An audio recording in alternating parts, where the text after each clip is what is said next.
Today on the show, we respond to the surprisingly enticing argument that your spouse should not, in fact, be your BFF. How do you move on when your crush is already with someone else?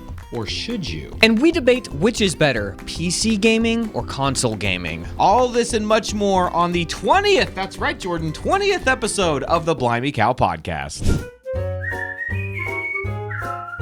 Jordan, I jogged 10 miles this morning. Hello, everybody. Thank you so much for joining us for another episode of the Blimey Cow podcast. My name is Josh. And I am Jordan. Thank you so much to our supporters at supportblimeycow.com for making this show possible. And a huge shout out to Jacob Balakian and Dylan Wallingford, who became supporters this very week. I feel like you did a good job saying their names this Thank time. you.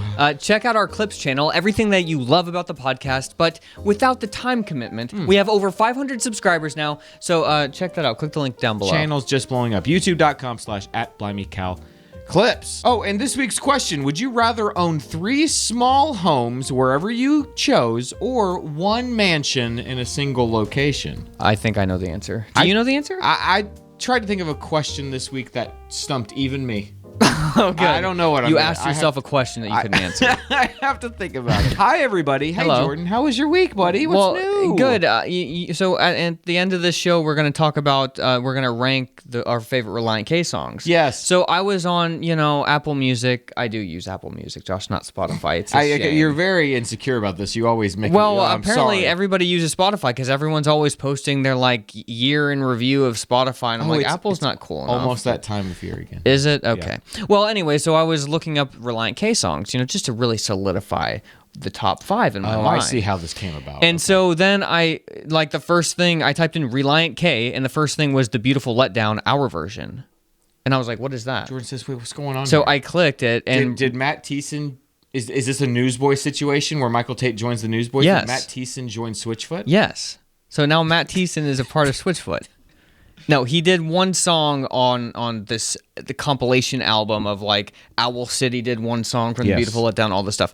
So I listened to it, and I want to be honest with you, Josh. The Relient K song on that CD, was probably my least favorite song on that entire thing. ouch. I listened to it for 30 seconds, and I want to be honest with you, The Beautiful Letdown, I didn't listen to that religiously. I listened to 3 songs, so I had never even heard the Relient So these K were song. hearing fresh songs to you. Yes, and so I was disappointed because I was like, why didn't they give them one of the greats? In my mind, Right. why weren't they? Instead, they had one of the They sing the song Ammunition. which I had. Okay, I'm sorry, guys, I had never heard that song. That's probably my least favorite song on the CD. So when I heard Relient K was doing Ammunition, I was like, well, I mean, maybe they'll make it. And honestly, it kind of did. I like that song more now that I've heard their version. But yeah, I agree. It would have been cooler to hear them do another one. And to be honest, I listened to it for 30 seconds, and then I was like, okay, so this is not initially perking my interest. So I was like, let's see what Owl City did. I thought that they did a great job with that. Yeah. And then I listened to "Welcome to the Planet," that song, and I was like, wait, this is just the same guy singing it. I know. was like, wait, do something original here. Yeah. It wasn't even... Well, what's funny is... I thought it was him. It's what it is, that covers album is proof of how influential Switchfoot has Exactly. been. Exactly. Because a lot of those guys sound like Switchfoot. Yeah, it was hilarious. But it is good. No, it was good. I listened to a lot of the songs, and I was very happy with it. Jordan, I've begun training for my half marathon next That's right, Josh. So you ran 10 miles. I ran 10 miles this morning. I didn't mean to. It just happened. The miles kept by going. the 5th mile, I was like, I'm feeling pretty good. I'm going to keep going. So I did. And I did it in under 90 minutes. So under 9-minute pace. 9-minute miles each mile. Yep. Wow. And it felt good. It felt good. Yeah. It felt good. So I'm excited. I feel like today, if my half marathon was a week from today, I would be good to go. But Is there a timeage that you're trying to beat, or are you just running it? The fastest one I did was 8:55. So as long as I stay in that range, I just don't want to do it a lot slower. So you're going out and you're running 8 minutes 55 seconds per mile. Basically. Average. Okay. Yeah. Okay. Yeah. So I don't. It's just about staying in shape. There's 2 big half marathons in Nashville each year, and so I just now sign up for each one.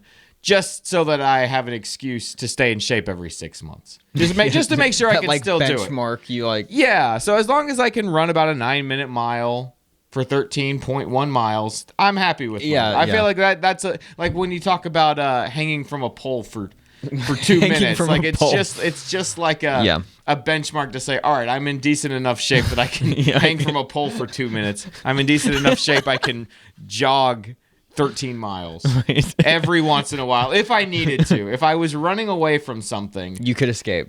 Most likely. and it was going to take it was 13 miles to get away from it, I could do it. You would survive. If there was a flood happening and you needed to run 13 miles to get to the nearest knoll, you would be able to the run nearest knoll. You would be able to get there. Now I need to train like holding my children as I do it, because like realistically, I'm not like see you guys. You start running, everyone's gone behind you. Yeah. No, you should train like that. All right. Rucking is what that's called, Josh. Rucking. What is rucking? Rucking is basically holding your child and running. Why is it called rucking? It's what the military does. You put a backpack on, like of a 50-pound weight, and you walk. Okay. It's called rucking. Okay. Question of the week? Yes. Question of the week. Here we go. Oh, yeah. Are you a console gamer or a PC gamer, and why? Now, Josh, this is the thing. I feel like in my heart, I am a PC gamer. But yes. in spirit and in truth, I am a console gamer. PC gamers, in the poll that we ran, 46%. Console gamers, 54%. Yeah, this seems about right. That's what you would assess. It was initially more towards the console gamers. But yeah, you know, I notice this happen sometimes. You say what the poll is, then I go and check the poll the next day, and the poll has dramatically shifted. Or like when you were like, I thought it'd be wider margin than that, and then the next day it is. That's weird.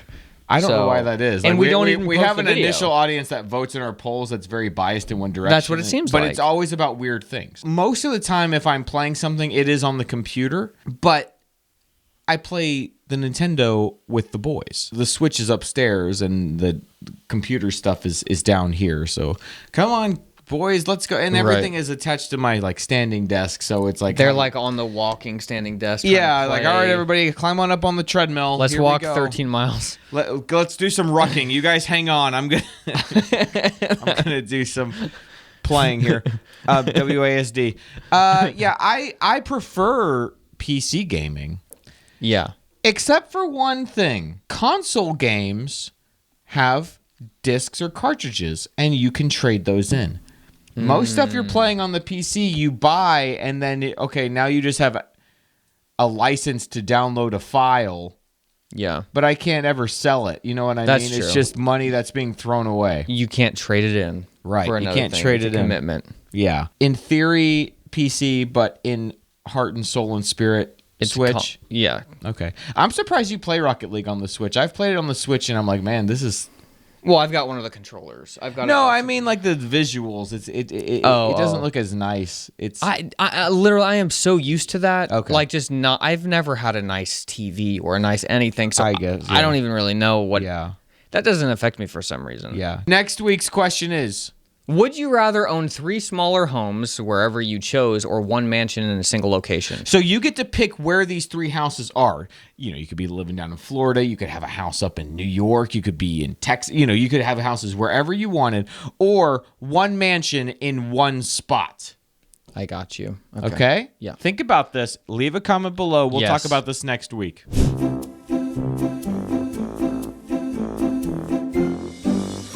I want guidance. I want leadership. But don't just like boss me around, Like lead me. Lead me when I'm in the mood to be led. I want guidance. I want leadership. But don't just like boss me around. No comment. I just thought that was lead me. All right, Josh. Now I got 2 memes here. What were memes before The Office? I know. Okay, I'm ready. Yeah, Here exactly. we go. 2 memes. Because of the copyright, Josh, I'm going to have to overlay another song that is kind of beast. But imagine Paramore. Okay, I'll playing pretend I'm behind hearing this.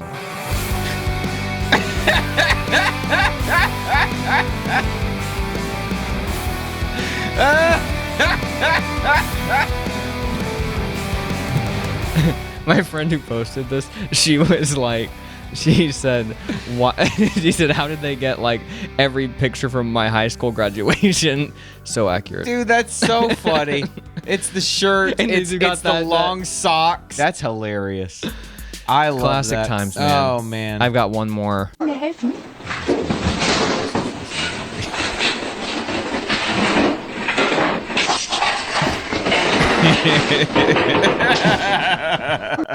You never see them, and then you always just see them leaving like from this weird door, and they just walk to the parking lot to their cars, and then they'll say like hi. And then that's it. That's all you'll hear. Yeah, I gotta head to the next church. I got more. I gotta music. go. I gotta music. go. I got more music. I remember I was on worship team at church just for a few weeks. Were you that way too? No, but I just remember the struggle for me was making faces at people while I was playing.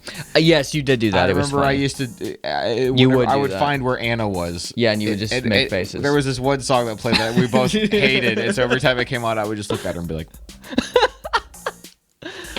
I remember that. Oh, good times. Good times. All right, good times, great memes. Thank you for sharing. Let's get to the message.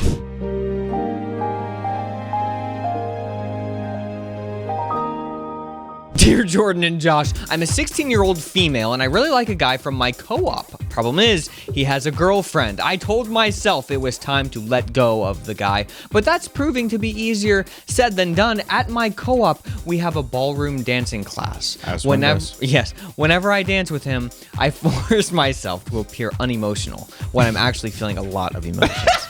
We also have high school choir at my co-op. During choir, I often catch myself staring at him and listening to his lovely singing voice. Now, his girlfriend has started coming to more of our co-op activities, and I see them together laughing and enjoying each other. It pains me to watch. Yet I also kind of feel happy for the guy because I like seeing him happy. I'm not angry with his girlfriend, but I am rather angry with myself for not being able to ignore the guy, even though I know I should move on. What am I supposed to do? Look, let me tell you something.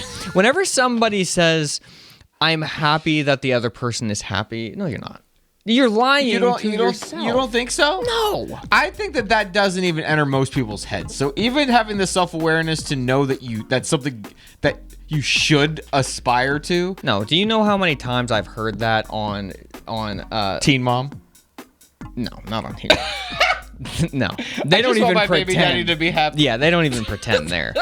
It's on shows like Love is Blind on Netflix. If they ever break up and then they come back together, like, look, I see you're with somebody. I just want you to be happy. All I've ever wanted is for you to be happy. It's like, Okay.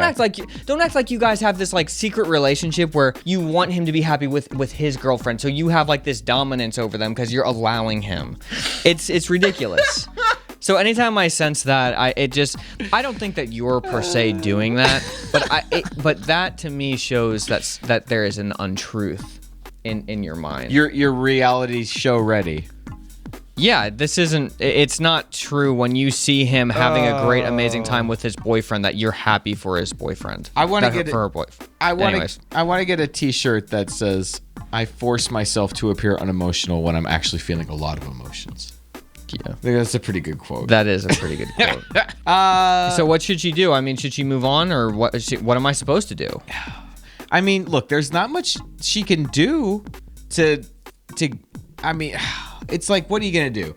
Hey, you can't even attempt to break this up, like, because if he's somebody who can be shifted in that way, like, oh, you like me? All right. Well, you don't want to be with that guy. No, I don't think that's how this guy is. Yeah, I guess you should move on. And look, we always say move on, but you know, we're young enough here in this message that, you know, there's still a chance. I don't want to tell people move on and never think of this person again, because you never know. I've seen that one too many times, whereas people break up, then they are with other people, and then they inevitably come back together. Okay, that happens.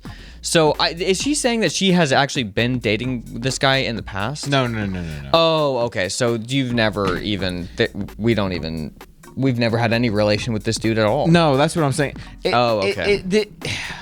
This just brought back so many memories, but it also made me realize that this is getting far enough away for me that I don't really remember it as much. Like that, I don't really remember the feeling of just being totally immersed in, like, I can't think about anything else. See, now you're looking at it unemotionally. I know, when I'm really actually feeling a lot of emotion. You felt a lot of emotion. Yeah, because my advice was going to be, hey, just like find some kind of creative outlet. And if they break up, maybe then you have a window. But don't plan your whole life around this. But then I was thinking, and I was like, man, that advice would not have helped me when I was 16. Easier said than done. That wouldn't have helped me at all when I was 16. And I was trying to just think, what was it like to feel like that? And I can't remember. I can't remember anymore. Yeah. Do you remember what that was like? Yeah, oh yeah. Yeah. But like you have like 3 years left to remember, and then you're gonna forget. That's right. As soon as I catch up, I'll forget. Yeah, I don't know, Josh. It is hard to give advice for this one. I would just say move on, in quotes, but act like this is never gonna happen. But in your heart and in your mind, think maybe it could. Yeah. But don't let it control your life. Let yourself fall for someone else. Yes. That's honestly the easiest. That's the easiest solution. That's the and easiest time. solution. And time is not fun. Do you remember when you would have a crush on somebody and then they had a crush on, or they were dating someone who was like not in your shared circle? So it's like you didn't even have a chance to like. You could never compare and contrast in their mind, right? Because it was two separate places. They've got a whole other circle over here. Yeah, they already forgot about you when they were this over there. is stupid. I can't even like make it. I can't even make an argument here. Right. Because apparently that circle's better, and we're the losers over here. The goobers that you hang with on Mondays at the co-op. Sorry. Yep. Sorry, I'm not cool enough for your dating pool. Well, it's all coming back now. Okay. Good news or bad news? From the Wall Street Journal, being married to your best friend can lead to a happier life and greater satisfaction. It can also be a burden. Jordan, this article is titled, Should Your Spouse Be Your Best Friend? What is their argument? About half of married people and couples living together say their partner is their best friend, with men most likely to say that more than women. 48% of married women listed their spouse as their boyfriend, their BF. I interpreted that to say boyfriend forever. as their best friend, compared to 64% of men in a 2017 study. So, Jordan, are you surprised to hear that women are less likely than men to list their spouse as their best friend?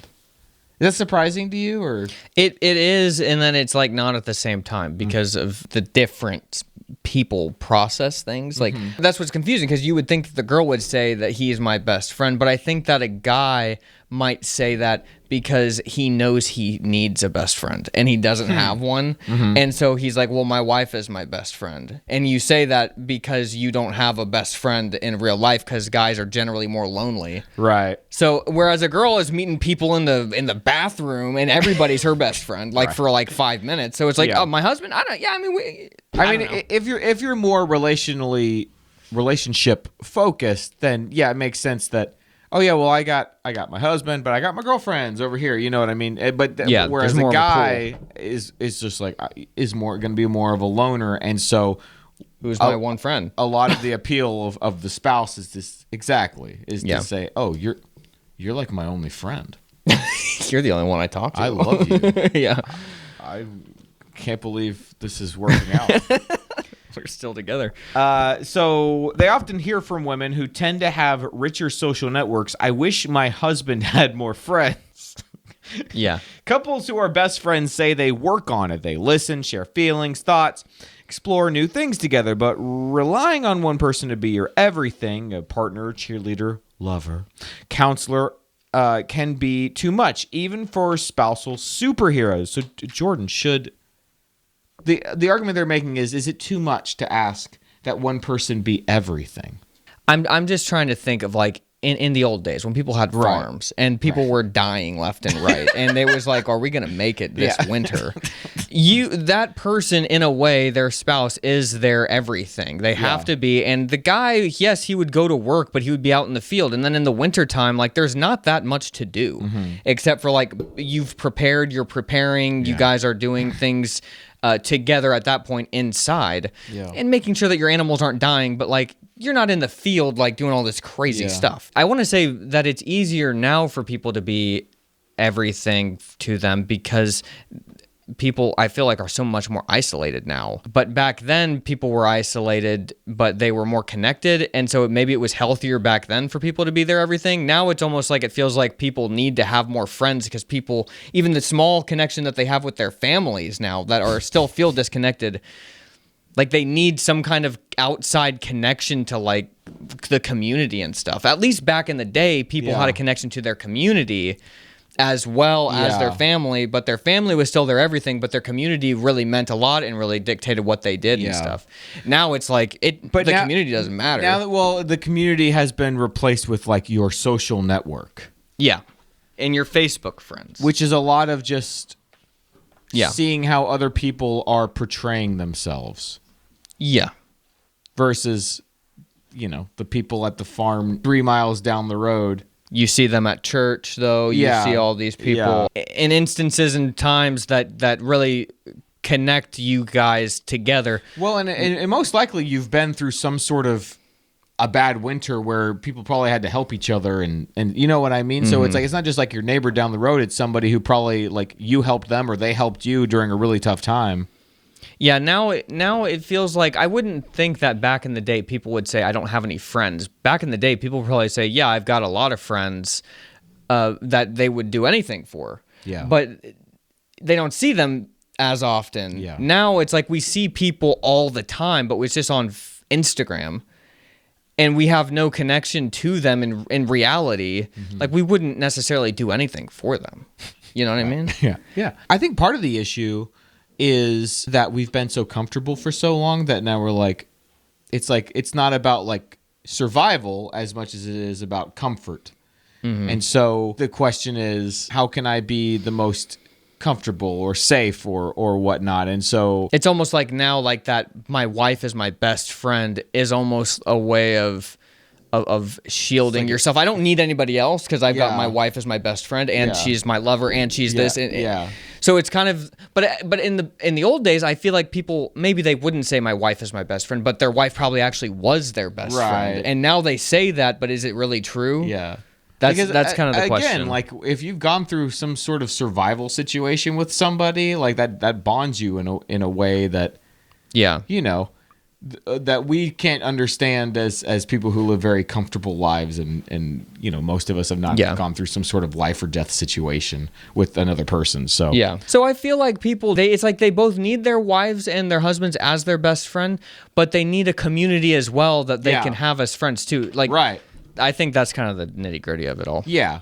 And so on one hand, it's like it's a good question, I guess, but it also isn't. Obviously, you should be married to the person you like the most. Yeah, it's like it shouldn't be like you can't just isolate yourself completely and just you shouldn't do that. Like if something happens to that person, your entire for the screwed. rest of your life, you know what I mean. You have nothing else, right? So I thought this was interesting. A little bit later in the article, millennial couples often feel pressure to have their partner as their best friend.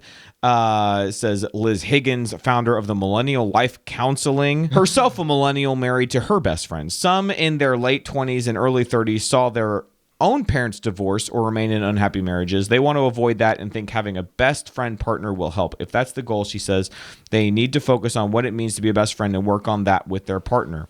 I hadn't really thought about that. Obviously, this is not something we've had to think about, but a lot of these kids that are our age had parents that split up.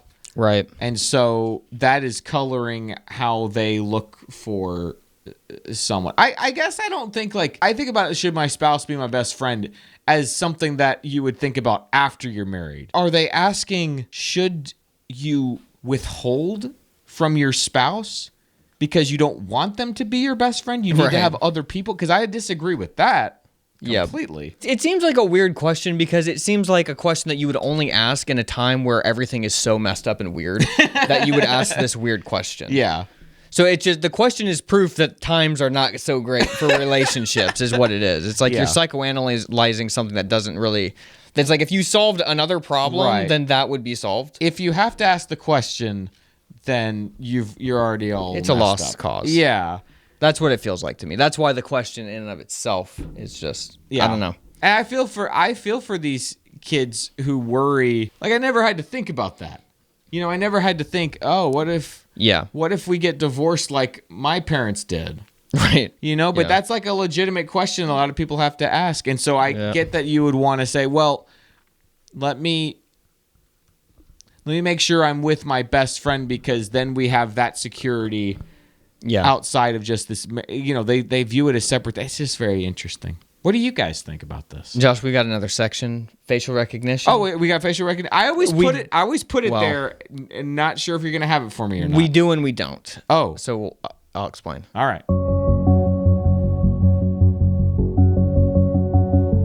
There is, yet there isn't, he says. Oh, yeah. So I always come across faces every week that I like, but then it's some of it's just obscure stuff. Like, it's somebody that I know, like we've been walking in the park, and there's this person that passes every time, and it's like, this is definitely like the son or the cousin of this person that I know. But you guys Nobody's don't care gonna about know. that. You're not gonna be able to guess. So, but anyways, this week, this wasn't a facial recognition as much as it was just a recognition.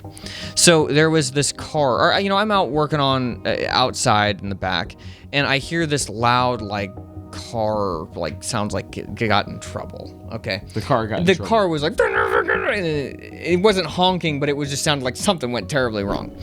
Whatever. Cars fly down my street all the time, so I didn't think too much of it. Yeah, I didn't think too much of it. So come inside later, and go out and get the mail, and there's a car. Like, this is like 2 hours later or an hour later. There's like a car down the street, and it's like right in front of my neighbors. And I was like, oh, it's the car. It must have been the car that was having the car trouble or whatever. But there's an ambulance there, and instantly, this is my recognition ability, Josh. I should have been an FBI agent. Instantly, I'd come up with this theory of exactly what happened as soon as I saw that ambulance. They were parked on the driver's side, looked like maybe they're getting somebody. So I thought, what happened? This person had a medical emergency while they were driving. The person in the passenger seat threw on the emergency brake, stopped the car, like broke it basically, stopped the vehicle. The ambulance comes, gets the driver, puts them in the ambulance, and then the person who now needs to drive the car is not going to either know what to do because the car is broken, or if I'm wrong, they'll just drive off with the vehicle. The cops were there, then they left. The person is there for a while. I go back outside again to make sure that everything's okay. The car's still there, and the person is like, can't drive the vehicle. And so the new person walked around, tries to drive the car, and can't drive the car. And so then she calls the police again. The police show up again. And then a towing company comes and tows the car away. So you tell me if in that split second when I looked and I saw that one ambulance there, if my entire theory was right. I think that it was right. I think you recognition ability. And all this FBI. Because you heard it initially. I heard a sound of a car sounding like, and I had never heard that sound before, but then when I saw the ambulance, I said, they threw the emergency brake on. You're like a straight up detective. And that's what my neighbor said. She said, I gave her this whole theory, and I realized when I see something, I like have to come up with a theory or a story behind it, which that's where the conspiracy theories come, Josh. That's right. And so I realized when I am witnessing something, and I've done this with Sarah before, I'll tell her this intricate story of what I believe is really going on. And sometimes I'm right and sometimes I'm wrong, but you can see like the fulfillment happen in front of you by like another gesture happening or something. I was like, oh yeah, that was their relationship or something. But my neighbor was like, she's Australian. I'm not going to do an Australian accent, but she was like basically just amazed that I had even come up with a theory of it. And I was like, oh, other people sometimes just see stuff and they don't come up with the story. It's like they just see something. They don't have an inner dialogue. They're just watching events play out. There's an ambulance. There was a car, and that's it. You don't psychoanalyze every little thing you see.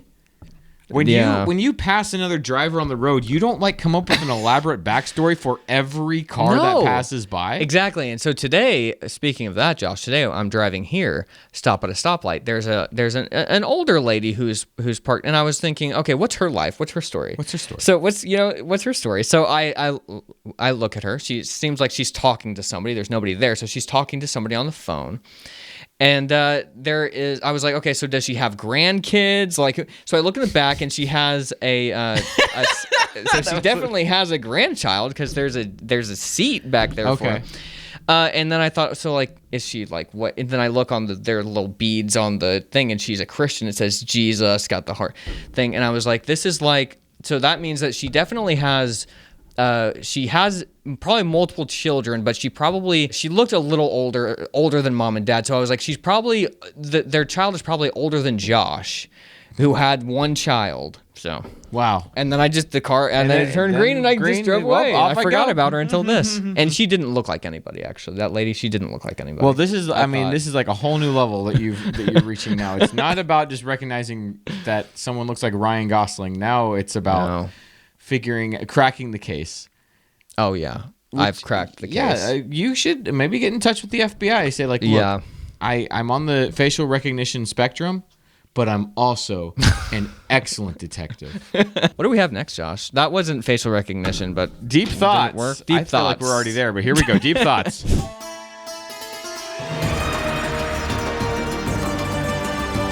Would you like to go first? Sure. I mean, I've already been talking a lot, but we'll talk more. So, Josh, you said the other day, you said, Jordan, I go outside and things just feel weird.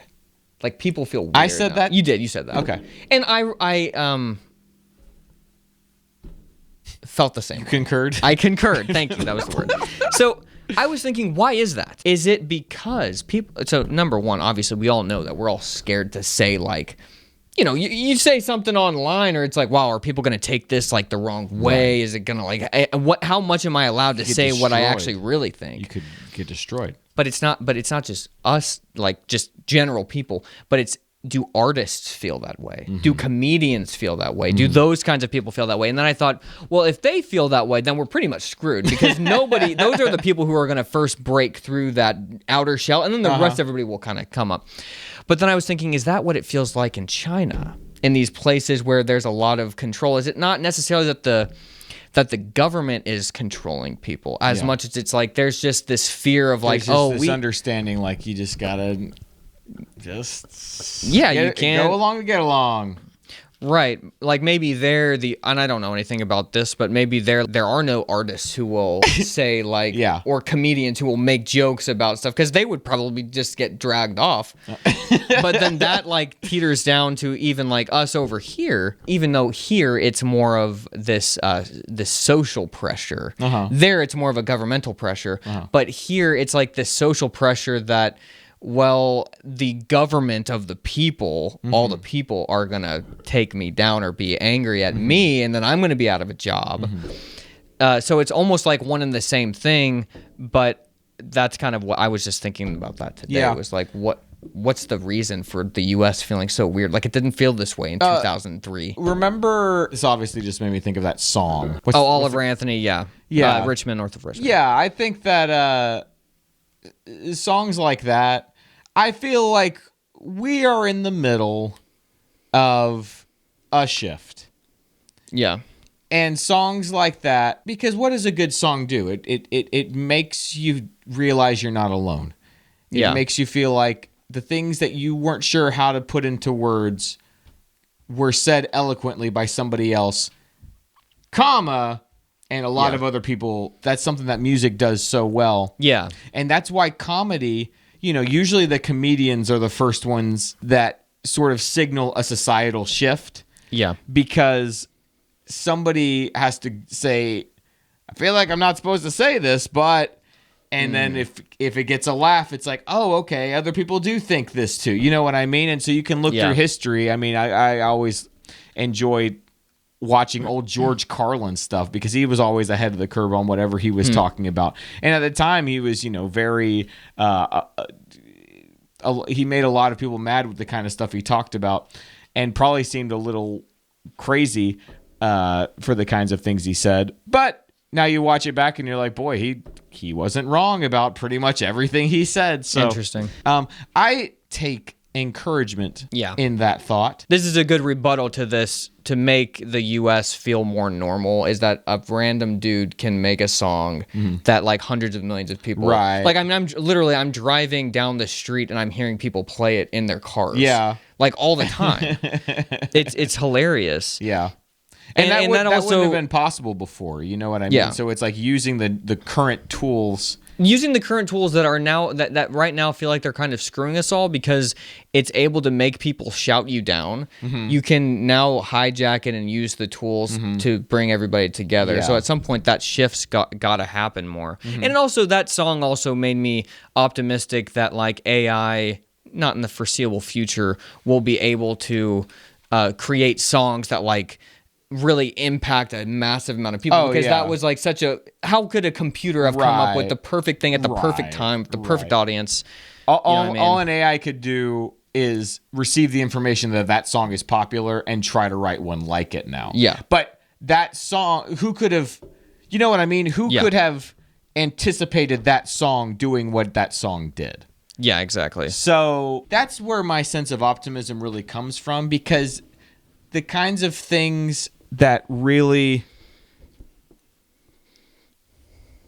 are going to push us forward, I feel like, and kind of make things better, I don't think we can anticipate what those things are. I don't think, because if we could anticipate what those things are, people would be actively working on it. You know what I mean? So it's kind of just like a hurry up, wait kind of thing. You know what I mean? And just kind of take in the world as it is, because one day, you know, you'll tell your grandkids about it. You can be like, yeah, you know, there were strange, you know, you live in strange times, but I lived in strange times too. Your strange times are different than mine, but here's what I've learned from my experiences. And good thought. What's your deep thought? My deep thought is, I was just thinking this week about Netflix shows, like streaming shows. You know how on streaming shows there's no set time limit? They're always just like random amounts of, like, one episode might be 40 minutes, one episode might be 25 minutes, one episode might be 50 minutes. Oh, I've never noticed that. You've never noticed that? It drives me crazy. And I think it's, as somebody who edits so much, it made me realize that you should create limits in your editing. It shouldn't just be, I want this episode to be as long or as short as it needs to be. And I think that is true to a degree. But I also think that, for example, if you're writing a comedy, like when Arrested Development went to Netflix, the episode lengths were just all over the place. There were episodes that were like 40 minutes. There were episodes that were like 20 minutes. It was just... That's odd. Yeah, because there was no limiting factor anymore. It was just, this is going to be broadcast on TV. There's no commercials, so let's just... But it really suffered. It was like something about something about the network saying, hey, you have to cut this down to 22:30. It just has to be that long because that's how many commercials you have to play. It's like, oh, but I'm going to lose the funny joke. Well, okay, but the tighter you make it, the better everything in that 22:30 is going to be. So even if you have to lose a funny joke. It's better to lose a funny joke than for you to think that this is funny and I'm going to keep it all in, because it's not as funny. Having to have people come around you and say, well, if we have to cut everything, you might want to cut that joke. Yeah, people are being more honest. That's the weakest joke. Yeah. People are being more honest. And everybody is having to fight for the jokes that they wrote. You know what I mean? Say, well, what about, if you got to take out one of my jokes, take out that one because I want to keep this, So... just a short little thought. I was thinking about a good thought. Especially like Disney Plus shows, like the Star Wars shows, the episode lengths are just like all over the place. And I think it's just, I think that everything would be better if they just said, all right, every episode of this is going to be 30 minutes. And that's a little bit shorter than every episode is. And so we have to sit here and trim it down and make it work. That makes sense. I didn't know that. That does make sense though. I think that when the streaming stuff started, that was kind of the excitement. And at least for me, I was like, oh, now we're not like confined to broadcast standards. So things can be longer. But I'm realizing now, I was like, no, if you can't tell a good story in half an hour, you're not going to tell a good story in 40, 50 minutes. Yeah, it's not going to help you. You just think that, oh, great. Yeah. I don't care. All right. So there you go. Oh, we have a really fun section coming up. Here we go. Now, Jordan, speaking of Switchfoot and Relient K, I had the random thought this week that we should rank our top 5 favorite Relient K songs. I wrote mine down on my computer. Okay. I'm wondering how many of ours... I'm curious about that. Did you actually rank them? Did you put them in like a 5, 4, 3, 2, 1? No, but I'll do that. Do 5 first. Oh, my 5th favorite one? Yeah. Oh, okay. I would say More Than Useless. would be my fifth. Interesting. No, I haven't put that. I song. didn't think that you would put that song up. Anytime that song comes up, I always go back and listen to it 3 times. You like that and song? then I just play the rest of the album. That song always to me felt like A filler song? yeah, because it sounds the way he sings the melody or whatever sounds like Who I Am Hates Who I've Been. It does. Yeah.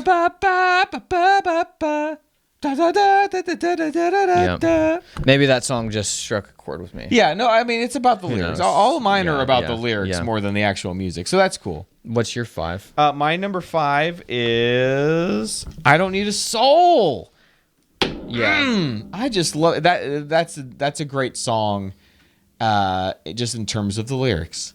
Mm-hmm. I think it's he wrote a breakup album, and the second I think it's the second song on the is basically about how you shouldn't need another person to be to feel like a full person.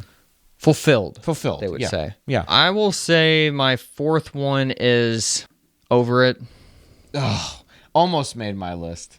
Yeah. Another song from Forget or Not. Well, So I knew Long. you were going to take 1 or 2 from that album. I didn't know which ones you were going to do. I always just loved that song. I think that's probably my second favorite song. I Don't Need a Soul is my favorite, and then Over It is my second favorite. Maybe Part of It. I like that one too. That is a good song. Yeah. My number 4 is The Lining is Silver. Isn't it nice to know? Am I on my... Number 3. Oh, number 3. Getting Into You, I would say. Oh, another classic. Getting Into You. My number 3 is from that album too. What is In it? fact, it's the song before that one. So we'll just talk about both. Mine is I Am Understood. I Am Understood. Those songs go really, really well together. And yeah, they're kind of about similar themes. So one, I Am Understood is about relating, like having a conversation with God and feeling understood by God, which is really cool. And Right. then Getting Into You is, yeah, kind of about like accepting the fact that you are understood and can feel safe. Right. It's cool. Both of those songs are really good. What's your second? I guess I'll say When I Go Down. When I go down, I go down. Wow, that's tough for me not to include, but yeah, that's. We didn't include any of the same songs. Well, you know what? What if we did the last song? What if the last song was... That would be funny. That would be funny.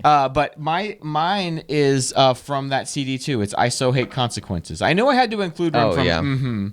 and I thought, well, which song from do I come back to the most? And I think it's I So Hate Consequences. I think I just heard that song at the perfect moment, the perfect age where I was like, man, that's how I feel. I feel like I just screw up all the time. Okay, what was your number 1? Who I Am Hates Who I've Been. Oh, What's your... another classic. we didn't include any of the same Yeah, songs. they were all. We should. I'll make a playlist. Of our 10 songs. Okay, so Who I Am Hates Who I've Been. We talked about it a little bit. That's another classic. Mine, I think that when you see this, you're gonna be like, oh shoot, I should have included it. I Celebrate the Day. Oh yeah, I should have included that. The greatest Christmas song ever written. The greatest Christmas song ever written. You know it's Christmas time when you bust out Deck the Halls, Bruise That's Your... Wait, true. no. Is it called Deck... No, that was the original one. What's Let It Snow, Baby, Let It Rain, yeah. Dear. That's what they named the Wow, actual you're Beatles. saying that's your favorite Relient K song? I just it's love not- that song. It's a good song. It is. I should have included... I wasn't thinking about Christmas. So if you've never heard it, it's basically a song talking to the baby Jesus. The first time that you opened your eyes, did you realize you were going to be my savior? Yeah, it's so good. I feel like that was one of the first songs I tried to learn on guitar, just by ear. Oh, interesting. It's a good one. I don't think I ever figured it out. Yeah, to it's be more of a honest. piano ballad. No, thank you. The first song I was trying to play on piano by ear. Oh, okay. Yeah. Yes, that was the first song. That was. Wow, that song is a great song. Dang. Well, good job, Josh. I think We're gonna make a Spotify playlist of okay. all Well, these songs. or an Apple Music playlist, Josh. I don't know how to do that. Someone I in the don't comments either. always says, "Link me when you have an Apple podcast list," and then somebody else comments it. Oh, well, that's good. Okay, well, thank So you. I'll out let there. the people at home do the Okay, work. that would be good. The work. It Okay. gave me hope. Here we go. I feel like I said this one last week, but you tell me if I did or not. I'll tell you. And then I'll come up with another one, because a lot of things give me hope. Okay, good. I'm glad to hear that. Did I say this one, walking 4 miles a day? Yeah, you swear I said that last week. Well, it's still giving me hope. We're still doing it. Good. We're feeling good, feeling strong, doing it every day. If we're feeling tired, we'll go 2 miles. Yeah. But 4 miles a day, just straight I'm endurance. telling you what, An hour man. and 20 minutes. Do you guys go at a leisurely pace, or do you It depends on the try day. to? Okay. I'm glad that you've brought up walking again, because I think that it really does take a week or 2 or 3 once you kind of develop that habit of walking all the time for your body to really just register, oh, this is something we do now? Well, great. I'm going to start pumping those endorphins to you all the time. And you just start, it's just, man. My realization, my hope this week is that sometimes the hard thing is the easy thing. So we've been having trouble with the boys waking up super early in the morning. Just waking up ready to start the day around 5:30. What time do they go to sleep? Like 7:30 or 8. Well, that makes sense, doesn't it? I mean, you want to be asleep for 10 hours? Okay. So, that's when we do bedtime. Now they might not be asleep until 8:30. But that was what I thought too. Yeah. So, I thought, you know what? Why don't I just wear these kids out at the end of the night? So now we started going to the park, or we go down to the playground, and we just run. I'm just like, all right, boys, we're playing chase, and I'll chase them, they'll chase me, and I just like until sweat is drenched down their faces. Then I'm like, all right, let's go home and take a bath. We're going to bed, and that's what we do. And so we all get a little exercise at the end of the night, and it was like, man, instead of like stressing about how am I going to get these kids to sleep in? It's just like, just get more exercise. And they're sleeping better. And now they sleep until 6:30. That's fine. They just, that extra running just tells their body, hey, we need a little extra rest here. A little extra and time. I'm always looking for an excuse to go. Like, I would always rather hang out with the kids, like going and doing something active rather than just sitting around the house. So yeah, I get bored doing that. So just trying to find creative solutions. Modern problems require modern solutions. Okay, that is the saying. All right. So that gave me hope. It was a hopeful segment. Now we have lots of walking and running in our hope. Let's get to our recommendations. I'm recommending Sprint final? No, I'm recommending the desk stand. Okay, now it's hard to describe, but is this that thing you sit at? Yes, because let me tell you, cool. When I sit at a desk, like we're doing here, and I'm doing that for 8 hours or 6 hours, you're editing for that long. You're just asking for your blood to clot. Yes. You're just asking for it. It feels terrible. So the desk stand is a great modern solution, Josh. To a modern problem, which is sitting on your butt all day. But what I enjoy doing, I don't even like standing while I'm working. I truly don't like doing that. But so what this thing is cool is you can actually, I've always preferred sitting on the ground while I'm working. I did that for school growing up, and that's actually really good for you because it's good for your flexibility, especially if you lay on your stomach when you're doing school or something. That is good for your flexibility as well. Okay. But the interesting thing is that this is like, as far as I know, it's probably not the first, but it's one of the first desks where you can sit on the ground, crisscross applesauce, or like have your legs splayed out and kind of stretch while you're working. And then you can change the position of where your computer sits within the structure, and you can kneel, you can be on one knee, you can be on another knee, you can switch it up, you can put it up actually like on a table, on a proper table, and then you can actually stand and do it.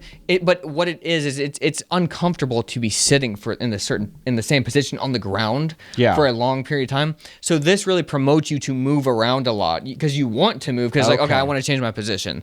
Whereas if you're just sitting at a computer and you're like in a nice comfy chair, you just sit like this, right, forever. Right. And then you're like, why do I feel so bad? Yeah. But this, I've really noticed if I work with this rather than sitting at the desk, like I feel so much better throughout the day. That's cool. It's a great thing. I don't even remember how much it was. My recommendation this week is the Instant Pot. Now, Jordan, we use that. As I told you before we started recording, I got one of those, or it's coming. It hasn't come yet. I'm sure I'll tell you guys more about it later. But one of those continuous glucose monitors, I can monitor my blood sugar and see if the things I'm eating are spiking my blood sugar. But you know me, I go all in as soon as I have the thought to do something. So I have already started adjusting how I'm eating. And so before Kelly's dad and Kelly's dad's wife left town, they had a bunch of food from their garden and stuff. And so they always bring us all the veggies that they didn't finish. Yeah. So I was like, what am I going to do with all these veggies? I was like, well, I'm already trying to limit like my carb intake, or not to like limit my carb intake, just not eat as many carbs as I have been eating. What if I just chopped all this up, put it in the Instant Pot? I've never made a soup before. Most delicious thing I've ever eaten in my life. Tastes even better because I was the one who made it. And I love the Instant Pot. I know, it's a great thing. It's so easy to do anything. So get yourself an Instant Pot and just chop up vegetables. Put some like beef or chicken broth in it. Just put that thing in for like 20 minutes. It's amazing how fast it cooks. I see Sarah use it all the time. Delicious. When I'm trying to make a positive life change, a lot of times it helps me to make a purchase related to that life change, because in my head I'm like, okay, I've financially committed to this thing. That was the Instant Pot. Let the Instant Pot. No, but I'm saying for the people at home, let the Instant Pot. We already had one. Let the Instant Pot be that financial commitment for you. Yeah, financial commitment. Okay? Because most of the stuff you're making in an Instant Pot, you're not like roasting candy. You know what I mean? You're not like roasting potato chips. You're putting fruits, you're putting vegetables, you're putting meat in there, okay? Things things that are good. Things that, I mean, you don't really even put much fruit in there. It's a lot of veggies and meat. And you know what the great thing about soup is? It is super filling. Super filling. Super filling. Was that a joke that you It actually wasn't. Now I know what it feels like. It is super filling. Like, I'll get like a big bowl, and I'm like, it is all good for you. And I eat it, and then I'm like, I want some more. Second bowl. Then you're like, I'm full. Let's go for a third. Let's go for 3. No. And then you're full. By the third bowl? No, by the second, okay? Let's not get crazy. By the second bowl, you're done. Yeah. You can't fit anymore. It's basically like you had a whole, like 2 whole cups of liquid. Yes, and then it all is. this meat and veggies. And you're done. You're going to the bathroom all night long. You're going to the potty all night long. All night long. That was a great episode of the podcast. Thank you so much for listening. Is there anything else you want to say, Jordan? No. I'm done. Hey, Jordan, let me ask you a question. Now that you have your laptop here, will you play a quick game of Sprint Final? Josh. Or do you got to go? No, it's not 4. I got to get to the bank. Oh, right. Okay. Look, we'll just play a quick 2-minute game. That way I have a chance. I don't do 2-minute games. No. I don't even think those are fun. You can't even think. I know. That's why. That's what gives me a chance to win, is that you can't sit there and psychoanalyze the whole game, the whole board, the whole time. We'll think about it. All right. All right, guys. We'll see you guys next week. Bye-bye. Bye-bye.